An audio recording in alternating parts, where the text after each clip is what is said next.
اور رکوع کرنے والوں کے ساتھ رکوع کرنا۔ اے محمد صلی اللہ علیہ وآلہ وسلم،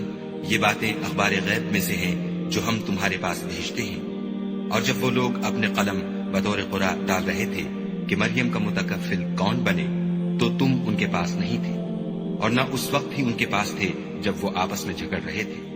وہ وقت بھی یاد کرنے کے لائق ہے جب فرشتوں نے مریم سے کہا کہ مریم، خدا تم کو اپنی طرف سے ایک فیض کی بشارت دیتا ہے جس کا نام مسیح اور مشہور عیسیٰ ابن مریم ہوگا، اور جو دنیا اور آخرت میں با آبرو اور خدا کی خاصوں میں سے ہوگا، اور ماں کی گود میں اور بڑی عمر کا ہو کر دونوں حالتوں میں لوگوں سے یکساں گفتگو کرے گا اور نیکوکاروں میں ہوگا۔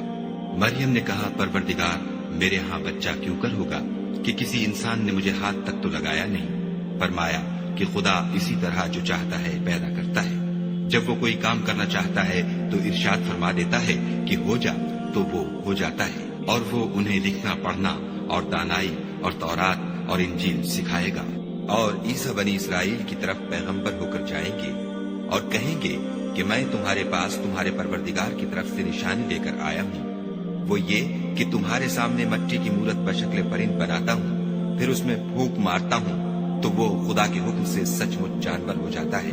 اور اندھے اور ابرص کو تندرست کر دیتا ہوں، اور خدا کے حکم سے مردے میں جان ڈال دیتا ہوں، اور جو کچھ تم کھا کر آتے ہو اور جو اپنے گھروں میں جمع کر رکھتے ہو سب تم کو بتا دیتا ہوں۔